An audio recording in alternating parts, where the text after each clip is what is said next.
ma ne machine wal bi laa bëgg ñu yëpp ko Kaffrine am na ku ñuy wax Fallou mu ngi dëkk fii Ndiayène Bagana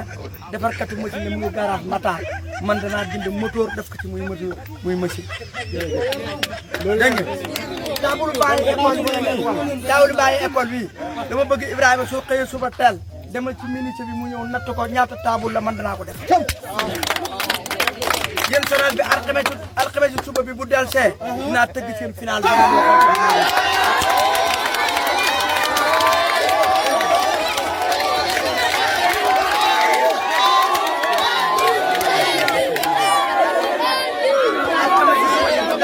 inshallah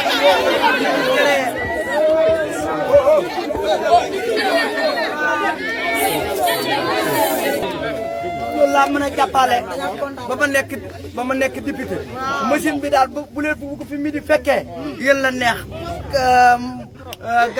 garage mécanicien Matar su ngeen demee da ngeen fa fekk Fallou na ko machine bi ëlliw moo ñu wax ñu andi ko école arabe bi génn leen jële ji menuisier Kaffrine mu ñëw natt ban yi ma teg ko ngir diina waaw loolu daal moom mën naa leen naa ko gune yi danaa leen defal final boo xam ne ni yaakaar naa mosul am kër daaw bëggoon naa fee tëgg final gars yi di ko kal waaye temps yi nag ci politique li nekk kenn mënul kal final dina am bu neexee yàlla waaw li ma bëgg mooy bu ngeen ay wate ji ku wate ji dëkk parce que nag man nit laa koo xam ne ni bu ma groupement yi wate ni parce que man damaa dëgër fit te ñeme taxawal sama wata ñëw kër xaay bi ma leen mayoon jox leen ma ko wala ñu dem di yéeg ko wàcc parce que man ñeme naa lu raw loolu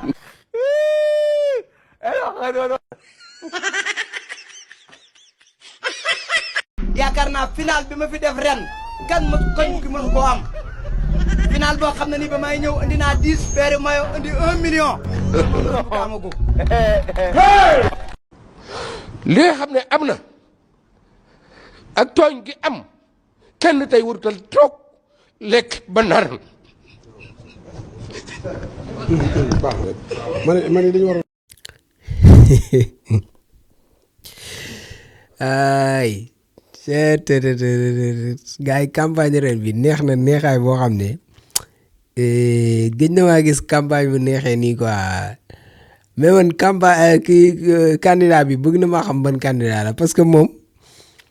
li mu wax waa dëkkam leer na nee na leen soo leen ma votelul damay ñëw fii gaare sama oto ngeen delloo ma li ma leen joxoon ba noppi nee na bañu si ba si yéeg ak wàcc nee na moom am na jot day dem ak ñoom si yoon en tout cas daal xam naa leen moom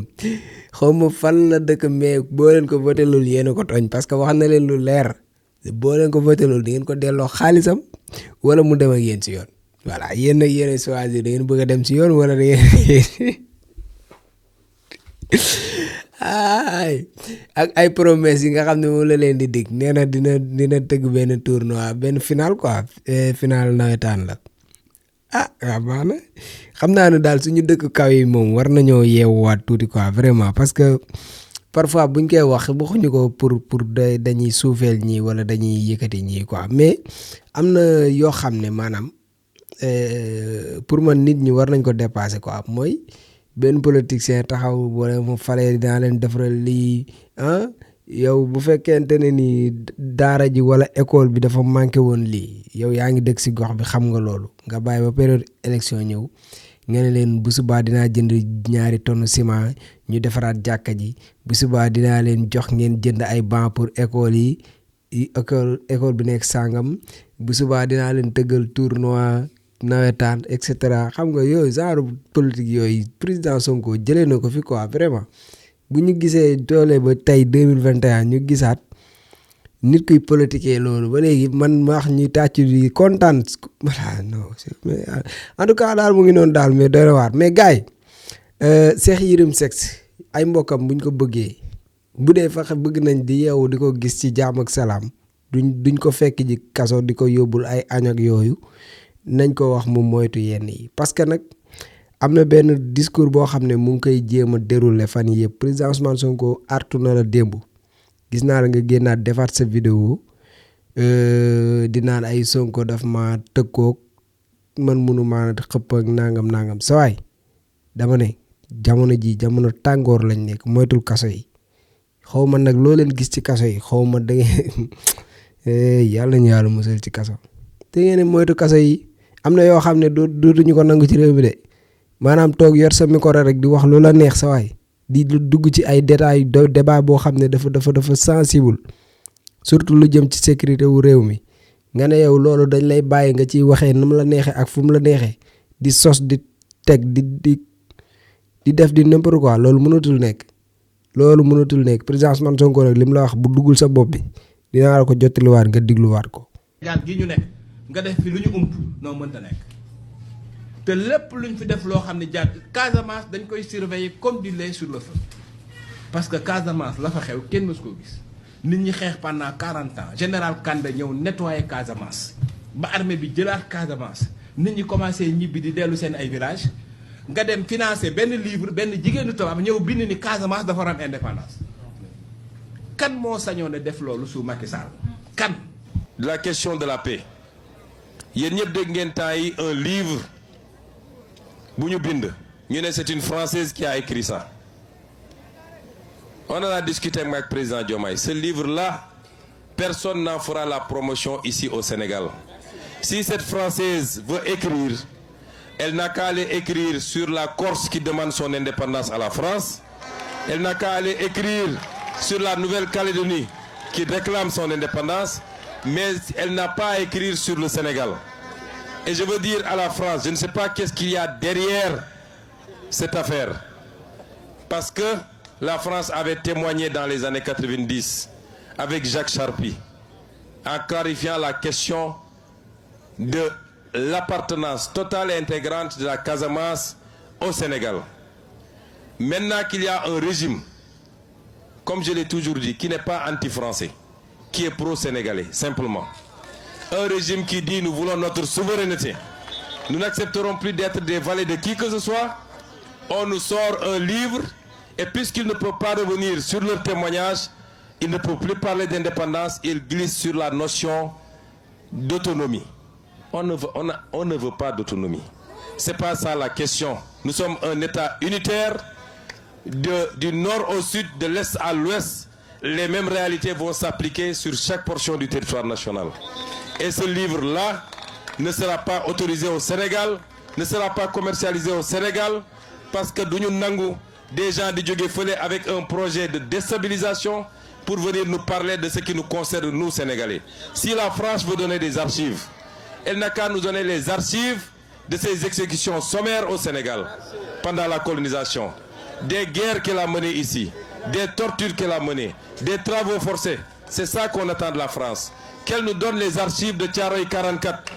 mais soxlawuñu des archives sur une prétendue autonomie de la Casamance. bu fekkente ne ni nag gëm nga sa bopp ba wóoru nga sa bopp continuer ci sa débat boobu noonu nga xool fan ngay mujjee ak état bi nga xool fan ngay mujjee ak yoon ndax yoon dalay bàyyi wala état dalay bàyyi ngay jël discours benn genre thème boo xam ne dafa sensible nga bëgg chaque jour di def ay live ak di toog ci ay di meew di wax lu la neex nga yaakaar ne état bi dalay seeraan ngay wax sa genre wax yooyu génnal ci sa tappale yi nga nekk wala booy fen nga fen ci leneen. Gis nga li nga bëgg a fenee nii fen wii du jàll booy fenal ci leneen te nga génn ci yi nga nekk jamono yi nag jamono tàngoor lañ nekk moytul kaso yi maa la koy wax rek nag moytul kaso yi. kon lii yenn lu ma jukki ci programme pour le pôle sud mais pour faire ça xam ngeen dégg naa Amadou Ba nee nañu mi ngi dugg si ci dëkk bi moo réservé hôtel yëpp xam naa ni moom poosam diis na poos bi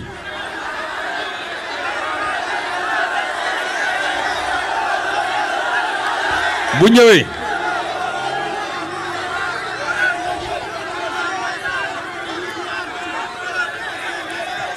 Amadou Ba bu ñëwee xam ngeen lan laa bëgg ngeen laajal ma ko yéen waa Kolda pendant 12 ans moom 2013 dañ ko fal ministre des finances donc 12 ans yi Macky Sall def moom 11 ans yi nekk na fi ministre des finances nekk na fi premier ministre nekk na fi ministre des affaires étrangères laaj leen ko qu'est-ce qu'il a fait pour Kolda lan la fi def laaj leen ko lan la fi def lu mu deful pendant 12 ans yooyu foog ngeen ni tey muy daw di dàq poste député ku nekk ministre des finances nekk premier ministre defoo foog ngeen ni député moo tax muy def dama ne réew mi weesu na fu ñuy naxee nit ñi le 17 novembre ça doit être plus qu'un référendum le message que le peuple doit envoyer et particulièrement vous les jeunes et vous la population de Kolda mooy ngeen wax à tous ces politiciens d'une génération dépassée avec des pratiques révolues ngeen wax leen ni bëggatu leen ngeen gis ci seen politique bi bëggatu leen gis ñuy laaj la voix des Sénégalais parce qu'on leur a tous donné leur chance ils ont pillé le pays ils l'ont mis à genoux et ils n'ont rien réalisé loo xam ne mun nañ ne lii développement la foog ngeen ni ñun Maroc bii tey ñëw andi ay entreprise am ñu ñëw di jël suñuy marché est-ce que xam ngeen ni Maroc en 1960 ñun ñoo ko jiitu woon Tunisie ñun ñoo ko jiitu woon Corée du Sud jiituñu woon kon su gaa yi liggéeyoon du ñu toog fii di wax lu ñu deful ñoom en 64 ans ñëw ngeen dénk ñu réew mi 6 mois ñu commencé càmbar yàq gi ñu yàq réew mi ak présenter leen un programme boo xam ne bu ñu ko appliqué réew mi décollé ñu mel ni ñu jëfur nekk ci rajo ak télé yi suba ak ngoon fay seeni journaliste lu leen neex ñu wax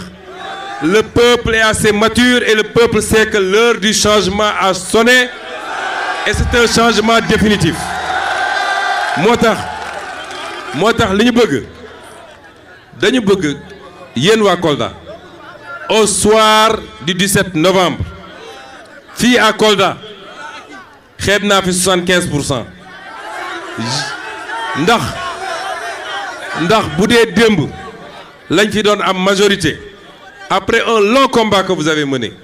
ça n'a pas été facile moo tax bokk na ci wala leen recommander leen les jeunes soyez patients dans la vie soyez combatifs mais soyez patients bu leen kenn dugal ci parax bi may njëkk a ñëw Kolda fii en 2017 ñaari pick-up wala ñett laa yoroon dugg ñaar ci dëkk bi ba génn kenn xamul ni un candidat dugg naa Kolda tey bu ñu annoncé ni maa ngi ñëw Kolda c'est un événement à Kolda ñaar moo ko andi la combativité mais dans la patience kon li tax ma ne nag on a fait un long chemin ba egsi fii on a pu gagner ci élection présidentielle bi vous avez pu gagner bu dee nag dañoo demaloon suñu bopp yàlla may leen ngeen gagner tey ñeneen ñëw yokku si àndaale li ñu àndaale kon dama ne xeeb naa 75% ici je veux 90% à Kolda est-ce que vous êtes prêts à nous donner ça kon maa ngi leen di gërëm di leen sant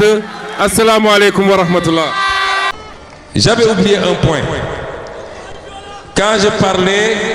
de la question de la paix yéen ñëpp dégg ngeen temps yi un livre bu ñu bind ñu ne c'est une Française qui a écrit ça on en a discuté avec le président Diomaye ce livre-là personne n'en fera la promotion ici au Sénégal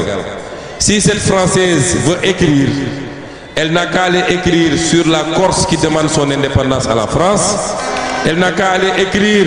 sur la Nouvelle-Calédonie qui réclame son indépendance mais elle n'a pas à écrire sur le Sénégal et je veux dire à la France je ne sais pas qu'est-ce qu'il y a derrière cette affaire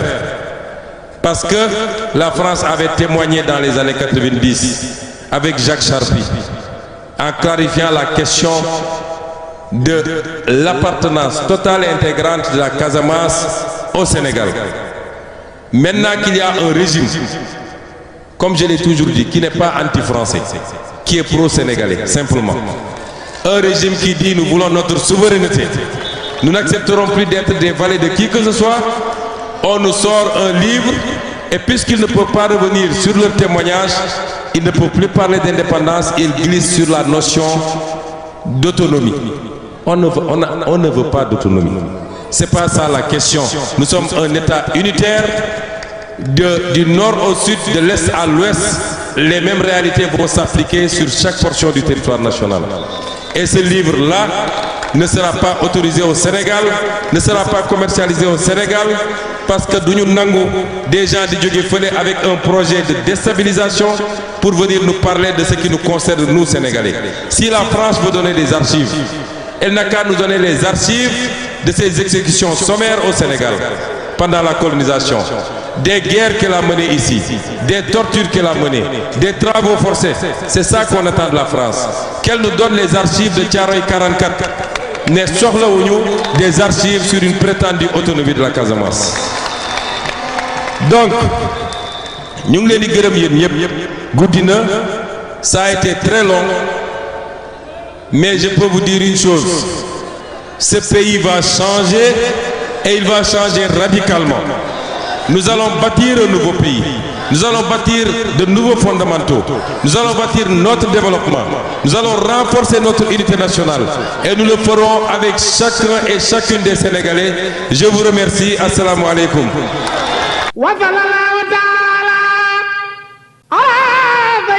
secret Cheikh Sidil Mukhtar ñaan yàlla Cheikh Sidil Mukhtar ibnu Cheikh Mouhamadou Lamine ñu ngi toog ak sëtam Cheikh Abdoul Aziz Mbacké borom fas nga xam ne da ko donnee ci ay maamam di fas gu baax ci néew kattan ak ngóora Cheikh Abdoul Aziz ana fa sunu fas gi. waaw bisimilah sëñ buur. fas gi de day fas goo xam ne dañ koo jëlee woon sunu maam Cheikh Sidil Mukhtar. dafa amoon genn góor gu ñëwoon te Mbàkke Kajoor doon ko jàmbat ci dawatu bu néew kattan. fas la goo xam ne nag dafa bokkoon ci kàggu yi suñ baara yoo xam ne dafa jóge woon siirul masoon. waaye giñ naa ci yàlla képp koo xam ne nga am jafe-jafe néew kattan moo xam ne ngay sëy di gaaw di yegg mbaas sàkkat delluwaat waxtu woo ko takkee takk léegi gis léegi nag ndax fas gi nag leen rek a koy toj mooy toog ci gën waaye képp ko am jafe-jafe néew kattan waxtu woo takkee fas gi da nga tàqaliko loolu bu faw ndax day gàllaaj goo xam ne gàllaaj gu yéeme ndax gàllaaju cat la ba mu ne la biirun baarun sa saqin mujj bu xaaf jana fa xeeti baat yooyu ndax gàllaaju fas day gàllaaj goo xam da ngay takk léegi gis léegi ndax ñaareel ba sax dañuy wax ni nit bu ko takkee tëw a yegg di ànd ak soxnaam waxtu wu demee ba tëw a yegg sax dañ koy sart mu tekki ngir mën a yegg fas gi nag ak moo xaatim bee ànd waaye mboolem koo xam ne am nga jafe-jafe néew kattan ak at yoo mën a am rek waxtu woo ko takkee da nga tàqaliko ak néew kattan bu faw day fas goo xam ne sunu maam Cheikh Sidil Mukhtar moo ñu ko joxoon muy lu waay donnu daf lay ruus Cheikh Sidil Mukhtar juróom-ñaareelu xalifa Cheikhul Khadim jàmbaar ja ñaankat yàlla bi kon yow mee seetaan wooteel ci numéro bii commandé ci fas gi ak fu mën a nekk ci àdduna dana la fa fekk ngir faj say aajo ci néew kattan ci bi néegu sëy am Sidi Lamine Bara moo sañ a fat tàmpaŋub. waaw di leen wax ne nag maa ngi ànd ak Serigne Abdou Aziz Mbacké di ñaankat boobu nga xam ne macha allah lépp lu jëm ci wàllu ngóora yàlla may na ko ci tawfeex boo xam ne ku ci am jafe-jafe rek boo jokkoo ak Serigne Abdou Aziz bu soobee yàlla sa aajo dina faju numéro téléphone bi moo nekk noonu ci suuf mais tamit day ñaan day listixaar kon nag jokkoo leen ak Serigne Abdou Aziz.